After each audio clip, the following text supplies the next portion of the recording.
We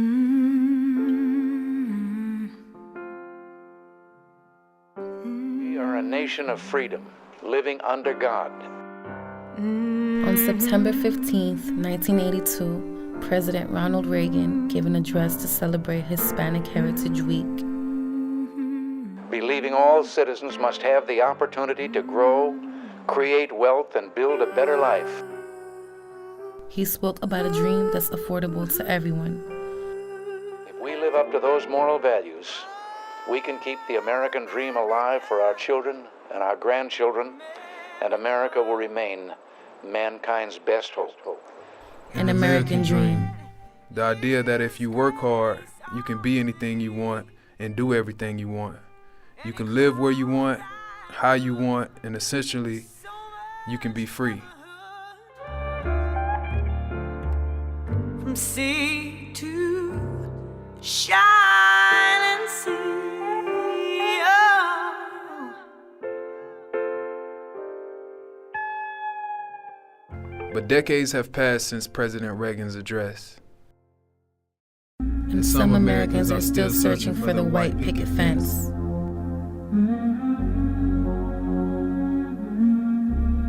From quiet streets in Quincy, Florida, to neighborhoods in New York City, the quality and level of education received affects where Americans can afford to live.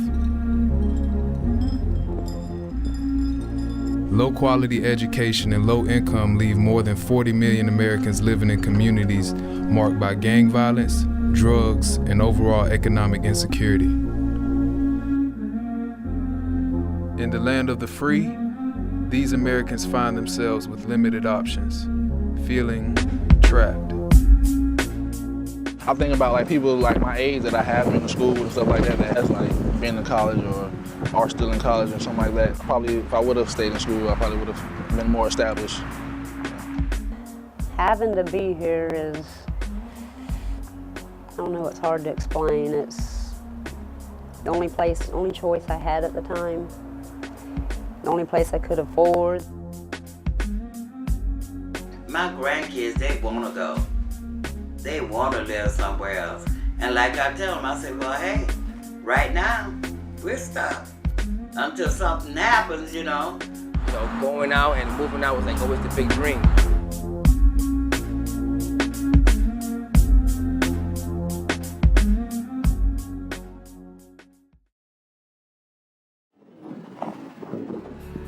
It's a real fight for survival, because you just think, take the notion of quicksand. Everybody knows what quicksand does and how hard it is to get out. Quicksand. It can be wet sand that traps heavy objects, or it can be a situation that is difficult to escape. In America, poverty is quicksand for millions, and people like Tanya Stuckey can be the heavy objects that sink. That decision got me here, and I feel like I'm stuck here now. For this to be the capital, for me, I feel like there's nothing here. There's the job is low here.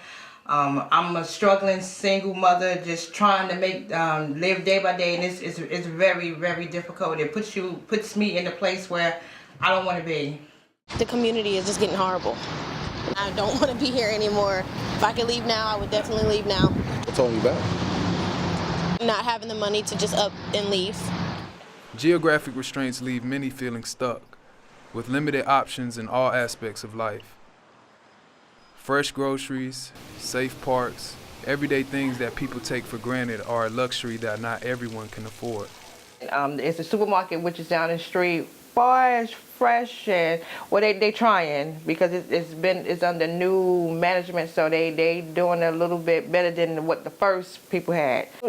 The quality of it, I guess they figure because it's in the hood, I guess people would accept anything, but that's the truth. They figure they put it there, eventually they're gonna have to come and get it because it's right there, it's in walking distance. But a lot of people use that supermarket. To get to the supermarket, like if you're not driving, you have to take 2 buses just to get to Winn-Dixie and to come back.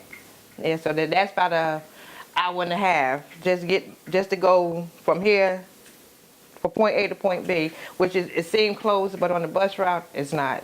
I wish there was a couple more restaurants, maybe a playground out here for the kids. And we don't have like the proper amenities for like youth where they can go congregate, that's properly supervised, that people don't get hurt. Like we want to go skating, we have to travel way to the north side to go skating. There's no like skating range around here. And the parks, they not as equipped as other parks are. And then a lot of the parks when I go to, even like the one that was closer to me, the one I got shot at, the water fountain out there, it's like the thing don't even work right. So. In past years, there have been more than 11.2 million people who have reported wanting to leave their neighborhoods. Only 2 million have left. I own the trailer. Okay. I bought the trailer, so I just have lot rent. So it's just like, it's $170 a month, so it's affordable right now. Well, one bad quality is someone's backyard is your front yard. It's not much privacy. It goes like almost up against their back porch, and that's one of the bad things. Is I think the trailer's like too close. The number of people who desire to leave their neighborhoods vary by race, but in most cases, socioeconomic status plays a major role. Americans who want to leave their neighborhoods tend to live in areas with higher poverty rates. Even scarier, upward mobility is becoming harder to grasp. If you are born into a high-income family, you have a greater chance of becoming a high-income adult. But if you are born into poverty, your chances increase of becoming trapped into a low-income existence.